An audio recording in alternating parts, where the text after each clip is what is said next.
जुबिन गार्गआ दिनै सिंगापुराव हरखाबै एक्सिडेन्ट माने आनफर्चुनेट एक्सिडेन्ट होनना बुंनांगौ जाहैबाय जायखिया जिउ गोमालांबाय बिनि जिउआ जाहाथे सोरगोआव आलो गोजोनै थानो जायगा मोनो बिनि थाखाय आं आर'जनाव गसाइनाव आर'ज गाबबाय।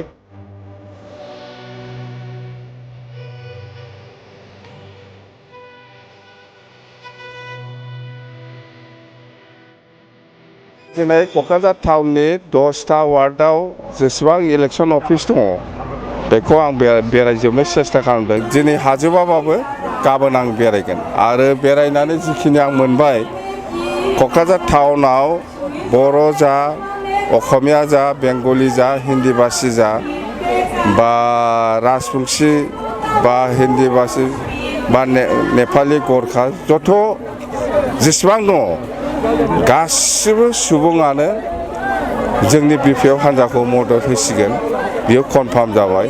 100आव 100% मोनसे मोननै भुल जानो हागौ किन्तु 10टा वार्डनि जेसेबां सुबुंफोर दङ भटार्सफोर दं गासिबो जातियानो जोंनि बिपिएफखौ सापर्ट खालामबाय आरो भटआ होसिगोन। आरो जोंना दनेश्वर गयारी सालाकाटिनि दनेश्वर गयारी जाहैबाय बावखुंग्रि सालाकाटि देरहासार बसुमतारी बनरगाव जुबिराज बसुमतारी आरो देबरगावआव आं थाबाय बे मोनब्रैया कनफार्मखा। आरो बिनि बादैबो दतमा दङ आरो बिनि बादैबो पर्बतजरा दं। बिराद मोजां जोंनि बिपिएफ हान्जानि पजिसना मथथे क'क्राझाराव टटेल 12टा दं। 12टायाव 12टाबो कनफार्म होननानै दिनैनि दिनाव जोङो बुंनो हायो आरो सियर आरो बिपिएफआ सरकार बानायगोन बे सियर। खाम्फामोननि खोथा आंजों रायज्लायनानै लाब गैया। बेफोरबादि मानसिनो राव फाग्लाबो भट होखाया लाब गैया रायज्लायनानै बिनि नामखौनो लानो बायो आं।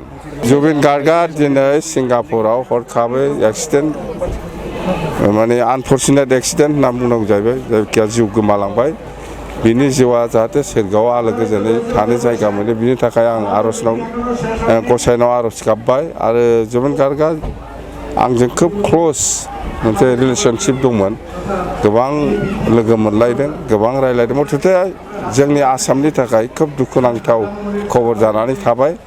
मथथे जुबिन गार्ग थैनायाव आसामनि थाखाय गिदिर खहा होननानै आं बुंनो हायो। Thank you.